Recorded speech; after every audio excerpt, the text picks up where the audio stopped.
Chat, what is going on? James Coe here with you, aka the Sleeper King. We're talking about deep sleepers here post waiver wire. Waiver wires have run, okay? And what are we doing right now on the free agent pool? We're looking at deep sleepers because if they were regular sleepers, you wouldn't be coming to your boy, the Sleeper King, okay? You got to go to the Sleeper King when we're talking about deep sleepers, baby. We're talking about waiver wire right now. The waiver wire has run. So who is out there on the free agent pool that you can go and pick up right now to potentially help your fantasy football team? I got four names for you, and then I'm going to get to as many of your chat questions as possible, both through the BR app and on the YouTube side of things. I do appreciate y'all. If you guys want to throw questions, obviously, into the chat, by all means, man, by all means, don't worry about me. We're going to get to as many of these questions as possible. All right, let's start here with the list. Let's talk about Kendre Miller. If he is available, I don't hate picking him up. I know the offense it's whatever. It's average, but I do think that they're moving in the right direction here. Alvin Kamara is still dominating the snaps and opportunities here. But you know what? That opportunity share and that snap share is slowly coming like that. You know what I mean? Like Kendre Miller is starting to get a little bit more work. I really liked what I saw from him as a runner. And we also know that Alvin Kamara has dealt with a lot of injuries, in his career. I would not be surprised if at this age he also starts to feel a little bit more wear and tear. Listen, Alvin Kamara is one of my favorite players. Okay. Truly, honestly, this guy is like water flowing downhill. He just finds cracks and he's gone. Right. But that being said, fact of the matter is he does miss some time with minor nicks and bruises here. And again, he has a lot of wear and tear throughout his entire career as well. So I would not be surprised if we see Kendre Miller at some point. By the way, I know y'all just got the alert that Trey Benson is anticipated to miss a bunch of games here. So the question really becomes, okay, who should we add? Is it Amari DiMercato or Michael Carter? I know this is going to be very strange. And listen, I think both guys should be rostered until we figure out what is going on here. But to me, DiMercato is more of a pass catching running back. Michael Carter has some early down, availability, if that makes sense, right? I think he fits that role as a early down back better than DiMercato, who I think is, I don't want to say exclusively a pass catcher, but profiles more as a pass catching running back. So if we're looking and making an ad, I do think that both guys are worth a ad because we don't know how that Arizona backfield is going to shake out. But if I'm leaning anywhere, I am leaning towards Michael Carter. I'm leaning Michael Carter there. And I saw Cortez had a question in the chat in regards to Michael Carter or Amari DiMercato. So again, I would lean Michael Carter, but I do think that in PPR formats, DiMercato might have just as much value. Again, I don't necessarily know if I'm chasing this backfield that hard. I don't think there's that much value to be had from either guy. If it's a 50-50 split, what are we really talking about right here? DiMercato or Olave? Are you talking about for this week? We're playing Olave. Olave's second in the, I think he's, what is he, second in the league? I think he's second in the NFL in total targets, man. We cannot ignore that kind of production and volume overall. And by the way, man, he's got a great matchup too. He's taken on a Giants secondary that has been giving a ton of production to outside wide receivers. He's absolutely, I don't want to say he's a smash start, Olave, but man, he is a strong start. Is Chris Olave this week against the G-Men? Okay, so there you go. Okay, so again, DiMercato, Michael Carter. We're looking a little bit. Me personally, we're looking a little bit at Michael Carter, maybe 51-49 Michael Carter over DiMercato. But I just want to stress this. I don't think both are worth an ad. I don't think either one is like a high priority ad, if that makes sense. If you like your squad, I'm not trying to drop somebody to go add these guys, but if you have the bench space, I like Michael Carter and Amari DiMercato. Okay, let's move on here. Let's talk about the tight end position. Darren Waller. Darren Waller is still widely available in a lot of different leagues, and I am confused. I don't understand why. In every single competitive league that I am in, 14 team or deeper, he's gone. In my big money leagues, he is gone. But Darren Waller, if he is around, for some of you in more casual leagues, maybe like an office league, you got to go pick this guy up, man.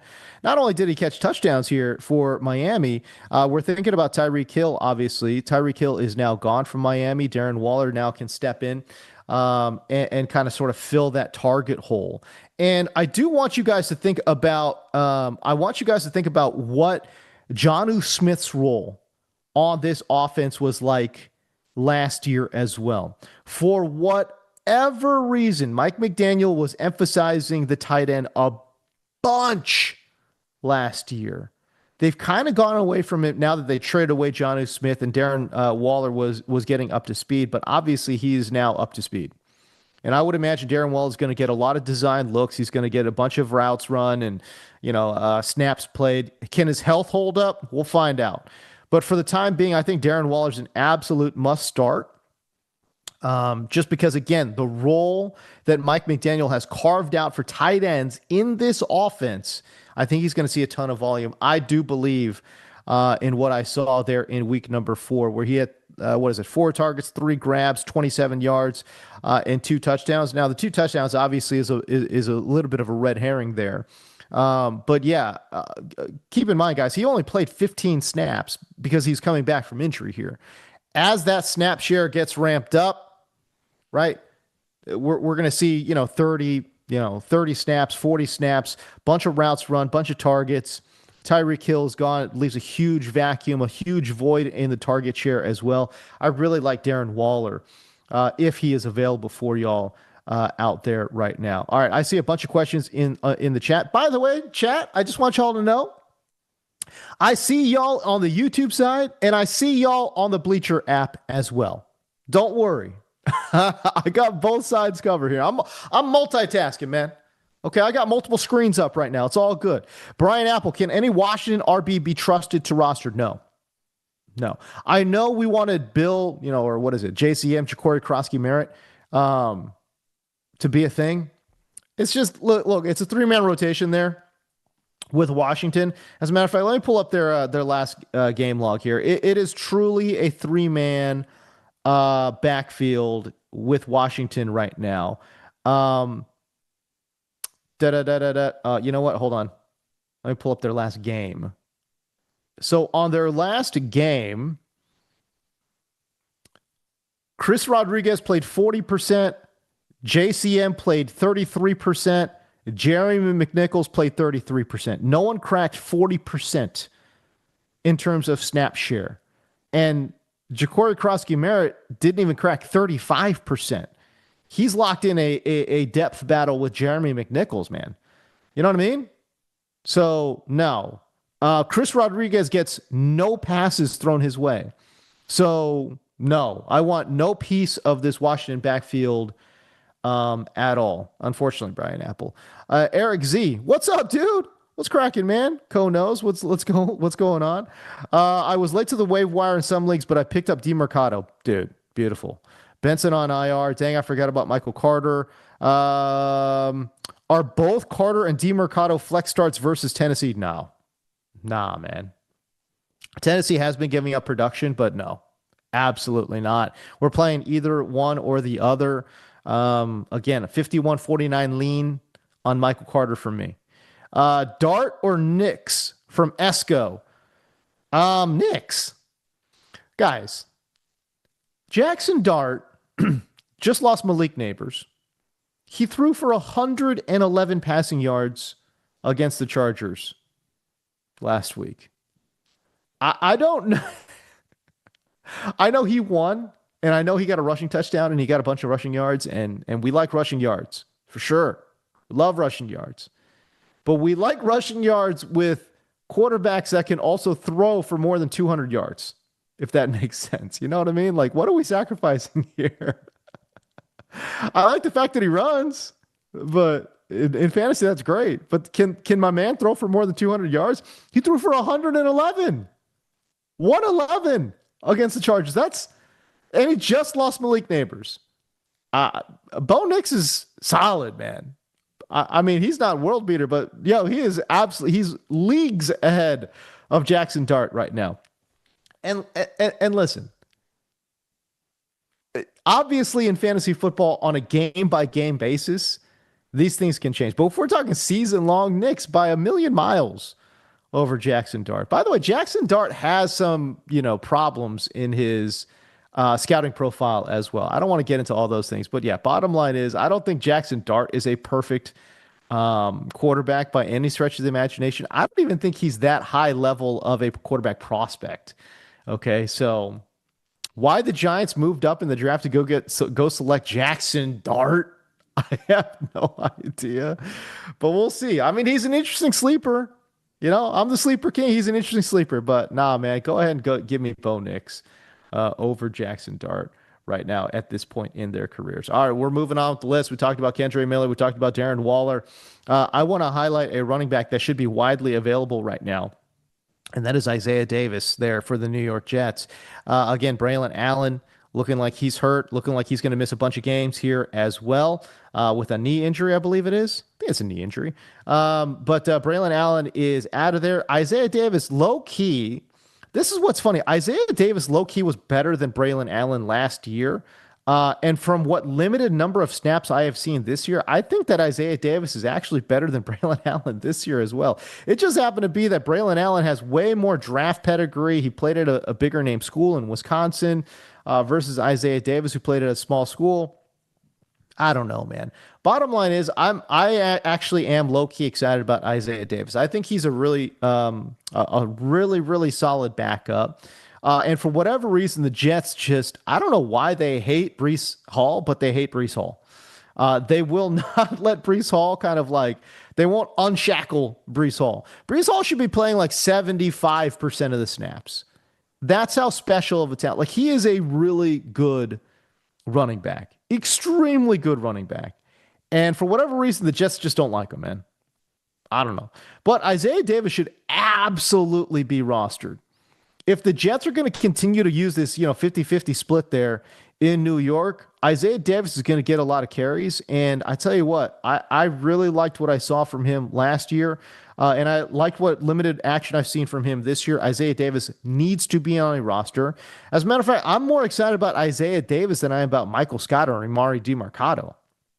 To be 100% honest with you. Again, Demercado and Michael Carter, they're making headlines right now because Trey Benson is going on IR, right? And Isaiah Davis is from small school. We don't know anything about him, and we haven't seen a lot of him. But I'm telling you, he's going to get just as much work as one of those two guys. You know what I mean? So again, Isaiah Davis, to me, I would actually have him ahead of both Michael Carter and Emari Demercado. Mostly because, one, not that the Jets' offense is better, but I do think their rushing attack is better than the rushing attack in Arizona, if that makes any sense. So I think what we have found is that James Conner was creating a lot of yardage for himself, tons of yards after contact. The offensive line is average at best in Arizona. But I do think that Isaiah Davis has a chance here to surprise. Again, I'm not necessarily starting him right now, but again, I think we could be surprised by the productivity of Isaiah Davis. All right, one more name I want to get to at the running back position. And by the way, I feel like these are hugely important potential pickups here, because very rarely do we actually get to see running back pickups to this degree. I think you can get these guys for cheap. Like Xavier Scott is the other name that I really want to focus in on, because Xavier Scott, man, I mean, Xavier Scott saw a ridiculous amount of targets there for Minnesota, and they need to spell Jordan Mason here every now and again. So I was really intrigued by the usage of Xavier Scott. This is a converted wide receiver. He played at UConn, then he played at an extremely small school. I forgot what school he played at. But again, this is a converted wide receiver. When he was at UConn, he played a little bit of wide out before transitioning to running back. And that is exactly how Minnesota used him in this week 4 matchup against Pittsburgh. And again, remember, Aaron Jones is going to miss, I think, at least a minimum of the next 3 games here, right? So for the next 3 games, Xavier Scott is a player that I think that we can actually play. He ran 19 routes and saw 8 targets, 6 grabs for 43 and a touchdown. By the way, that touchdown was nice. Double toe tapper back of the end zone on a scramble drill. That's what you like to see. I mean, the crazy thing about that is that when you see running backs in scramble drill, they're very much around the line of scrimmage. No, not Xavier Scott. This guy's running a wheel route and he's like, all right, go. I'm open down here. I'm open 18, 19 yards down the field, back of the end zone. I could toe tap it for you. Trust me, Carson Wentz, I'm good. You know what I mean? Xavier Scott is somebody that I mean, I put him last, but shoot, I'm most interested in him of this running back group. More interested in Xavier Scott than I am in Kendre Miller. More interested in Xavier Scott than I am in Isaiah Davis. Xavier Scott can play. This guy's got some pass catching chops. Obviously, a lot less interested in standard scoring leagues, but in full point PPR, sign me up. I think he did enough in this game as a pass catcher where, again, they're moving him out of the backfield. They're playing him in the slot. They're moving him all over the football field. Let me pull this up here, man, in terms of where this guy lined up. Of his snaps, this guy ran 22% of his routes out wide as an out wide wide receiver, as a running back. He played 22% of his snaps in the slot receiver work. So again, 44% of his work, he's lined up as a wide receiver. 56 as a running back. You just do not see that from running back. He is a true H-back here for the Vikings. He's going to play out wide. He's going to play in the backfield. Sign me up for that guy. Sign me up for a guy who's a converted wide receiver who's making double tap, toe tap end zone catches. You know what I mean? Man, I don't know. There's a lot to like, I think, about Xavier Scott. And again, the participation wasn't great. 60% participation there for no, hold on. My bad. That's not accurate. Let me pull up this game against Pittsburgh. Hold on. We're talking about Jordan Mason playing 62.5% of the snaps. Xavier Scott played 37.5. So we're at like a 65-35 split. Don't be surprised if it's 60-40. By the way, Cam Akers only played on special teams. Cam Akers, right? So they're looking for a pass catching option to play alongside Jordan Mason. It's Xavier Scott. And if you could tell me this guy's going to play 40% of the snaps in Minnesota, yeah, I want this dude. I want this guy, man. Okay. Per Adam Schefter, Trey Benson will miss minimum 4 games. Yep, he's on IR. All right, great. Okay. D play, Jordan Mason or Woody Marks? Jordan Mason. I just got done saying I love Xavier, Xavier Scott. Listen, Jordan Mason's still the 65, he's still the 60 to 65% guy there for Minnesota. Woody Marks, I know Woody Marks just had a baller game. Just a baller game. But that does not take away from the fact that it is still very much a 50-50 backfield split with Nick Chubb in that backfield. 17 carries for Woody Marks, 13 carries for Nick Chubb in a blowout, 26-0 blowout. I would just caution to the folks out there that I don't want you to read too much into those kinds of games. In a 26-0 game, don't read too much into snap share sometimes. But Woody Marks did play 58% of the snaps. Nick Chubb played 40% of the snaps. But again, is Houston preserving Nick Chubb because it's a 26 zippers blowout? Or do they truly feel like, okay, Woody Marks is our hammer now, and we're going to get this guy going? I've said this all offseason, okay? Look, I charted Woody Marks out of USC. And he's a fantastic, outside runner. If you can get this guy outside the box, fantastic. But if you need to start hammering in between the tackles, problematic with Woody Marks. Not that good in between the tackles. And I know I have seen some pass blocking reps from Woody Marks that have been vastly improved. And that is something that running backs can improve on quickly. But out of college, he was a horrendous pass blocker. So we'll see. We'll see if that holds up. I know it was what 58-40 Woody Marks there in week number 4. I think moving forward, I still think it's going to be 50-50. For me, it's Jordan Mason over Woody Marks here in week number 5. And Marks is taking on a Baltimore defense that is struggling right now, so there is upside there as well. This is from Thunder. Better long-term option, Geno Smith, Dart, or Stroud? I don't want to say longer term, man. We got to go week by week here. I like Stroud the most this week against extremely decimated Baltimore defense. Stroud, I think, is starting to pick up this offense. Remember, it's a brand new offensive coordinator, and I think that we are starting to see him pick it up just a little bit. Protection issues will always be a problem there in Houston. They traded away another offensive lineman. Okay. Houston, what are we doing out here, bro? You have one of the worst offensive lines in all of football. You trade away an offensive lineman. All right. I'm not saying Cam Robinson is amazing or anything, but damn, dude, he is at least a passable tackle here in the NFL. Like, what are we doing? It's crazy. I don't get it. It's definitely, for me, it's definitely not Dart. I don't know. Maybe I'm just a Dart hater, but I'm not sure. Listen, I'm not trusting the brain trust there in New York without Malik Neighbors too. Forget it. Nah, for me, it's either Stroud or Geno Smith. I know Stroud again.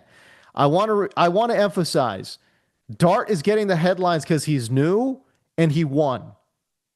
If he puts together a performance where, again, he does that on the stat sheet, but they lose 25 zip and he throws, or 25-7 or whatever, and he throws for 111 yards, do y'all really honestly think that Jackson Dart, if they got in a blowout loss, that he would be getting anywhere near this level of attention? He threw for 111 yards and Malik Neighbors is gone. Strip away the wins and losses, y'all. Listen, you're not getting fantasy points for wins and losses. You know what I mean? I don't know. Maybe I'm a Jackson Dart hater, man. Like, I don't know. But I just don't think you can get by without Malik Neighbors. And it's not like Brian Dable has, over the last 2 years, what has he shown, man? Like, not a lot. You know what I mean? So we're going to find out. Like I said, by the way, I love Darius Slayton. Like, he's an underrated wide receiver. Super solid. Can play X, can play flanker. He doesn't hurt you anywhere. He's got solid hands. I wouldn't say he's got great hands, but he's got solid hands. Plus, he adds a vertical element to your passing attack, which is good. He's underrated. I like him. I like him over Wan'Dale Robinson. That being said, I don't know how many downfield shots Slayton's going to get. What I should say is I like Slayton over Wan'Dale Robinson in real life. In real life. In fantasy, I don't know. I mean, we're really trying to parse out 111 receiving yards right now. Like, I don't know. Maybe I'm a hater, dude. I don't know what's going on, bro. There goes Ty. Should you drop Ridley? No, but you definitely can't play him. He's not engaged. He doesn't look like he cares at all. He might get traded. Bro, if he gets traded to a team, like, dude, can you imagine if Calvin Ridley goes to the Kansas City Chiefs? We're cooking with gas. We are cooking with gas. Can you imagine? I mean, shoot. I mean, even if he goes to someplace not as desirable, let's say he goes to like Houston and is like their flanker receiver. It's Nico, Calvin Ridley, and Christian Kirk in the slot or something. You know, I don't know. Crazier things have happened. I don't know. Something could happen. I would not drop Ridley, but I certainly am not playing him because, dude, he does not look engaged at all. So yeah, there you go. Streets. What should I do with Chase Brown? What should I do with Chase Brown? Well, I mean, I don't think Chase Brown had a Chase Brown didn't have a bad game here in week number 4. He was fine. He was not good. He was fine. Look, if you have a deep roster, you can bench Chase Brown, but again, I'm not dropping Chase Brown. I think he's going to be dictated by the matchups. You got to take a close look at the matchup data and see what's going on there. As a matter of fact, let me just pull it up for you, man. Running back. Okay, we got Chase Brown is taking on Detroit. Okay, well, Detroit could be problematic. Let's find out. Detroit has allowed the 8th fewest rush yards 3.88 yards per carry allowed to opposing running backs. That's the 12th best in the NFL. Obviously, anything below 4 is really, really good. So yeah, I would not be anticipating playing Chase Brown if I can help it, but it's running back, man. Like, what are you really going to do here? You know what I'm saying? That makes it a little bit tough. So I would say he's an RB2 at best, more like a flex play this week. Let's just drop him into a flex. You know what I mean? JP, Darta Fields, easily for me. Ohana, KC Ohana. Drop Higgins? T. Higgins? No, we're not dropping T. Higgins, brother. Again, bench for sure. We're benching T. Higgins. Are we dropping T. Higgins? Nah, we're not dropping T. Higgins, man. All right, let me take a look at some of these YouTube comments here. Juan Pena Jr. Do I drop Chubb for Rashad White or DeMercado? Definitely not DeMercado. You already have Josh Jacobs, Jonathan Taylor, Travion Henry. You're never going to play this guy.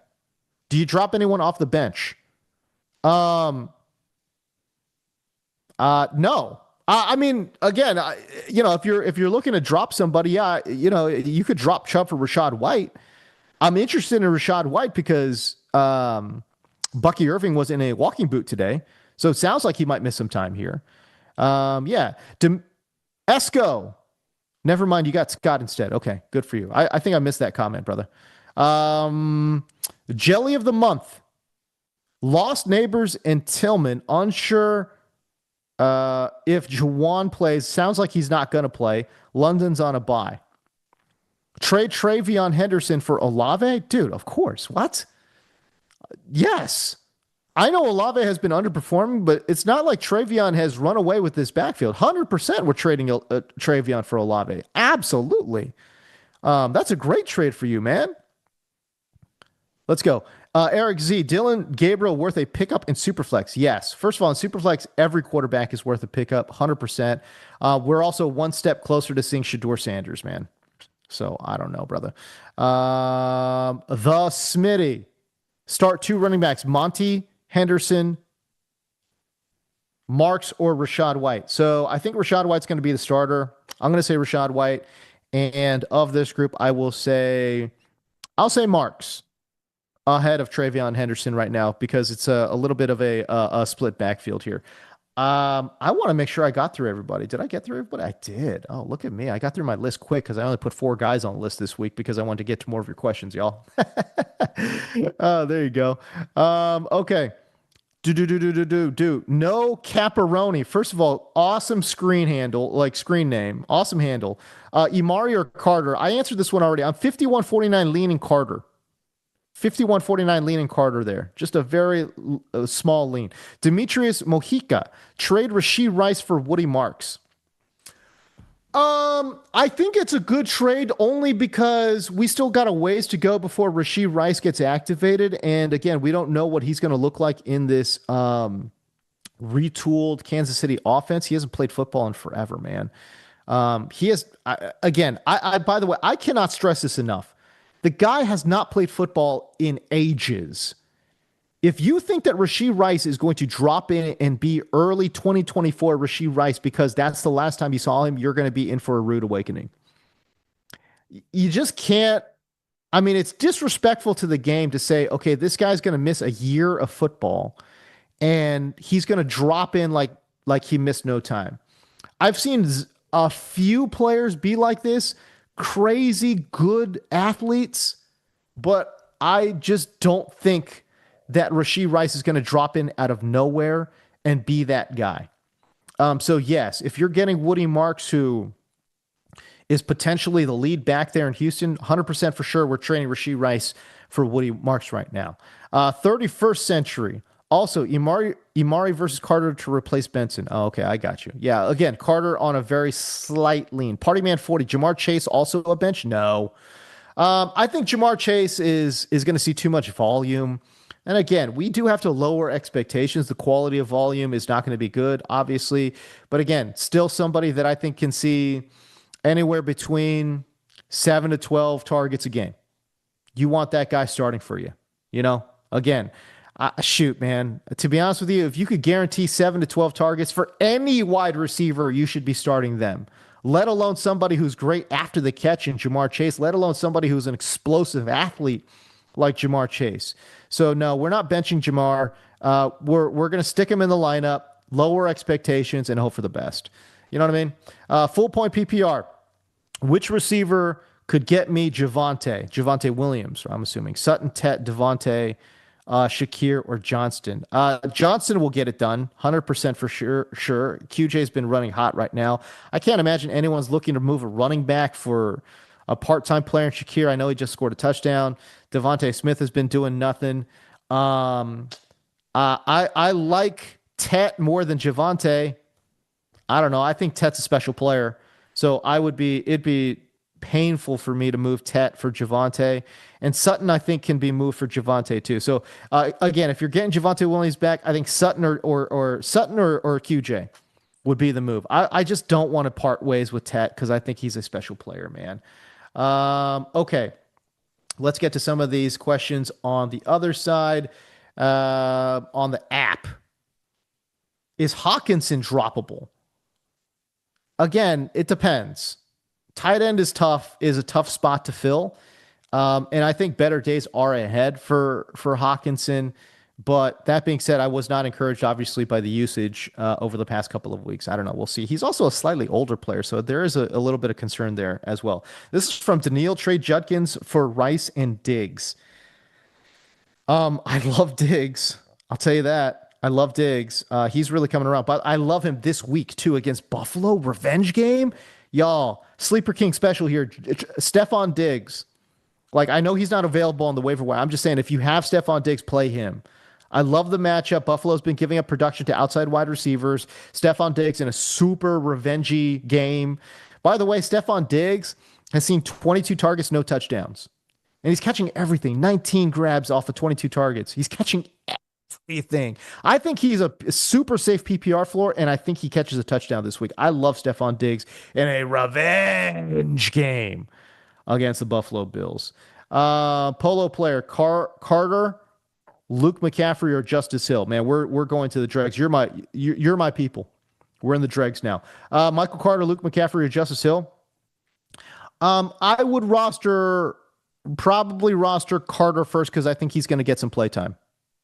Luke McCaffrey's interesting, but they still don't play him a lot. Playtime for him, snap share for him is pretty low. Drop Ridley or Cup. Yeah, we're dropping Cup for Keon Coleman. Keon Coleman's on your waiver wire, dog. Yes, drop Cup immediately. D-Train, drop Cup immediately. Go pick up Keon Coleman, 100% for sure.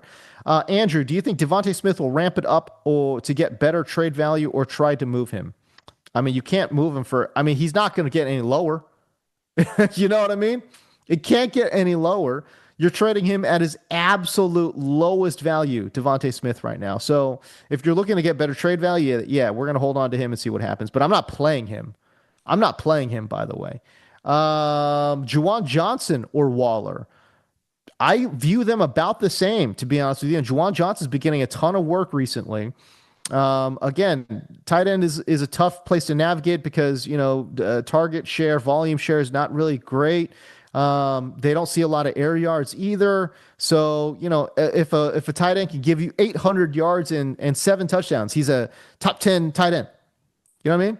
So, but the margin for error is pretty small on a week by week basis. He's got to get it in the end zone for him to pay out to be a top 5 guy.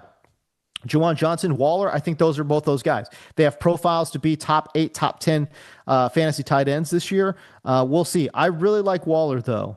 But I would, in terms of just a safer floor play, it's Juwan Johnson because sadly, New Orleans' offense, I think, is slightly better than Miami's. Maybe I'm just tripping. I don't know. But I do like Waller a lot, though. Okay.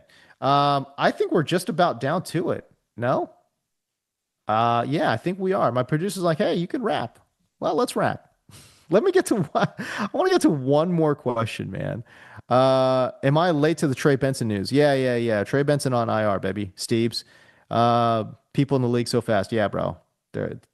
Michael Carter's probably gone. DeMarcado's probably gone.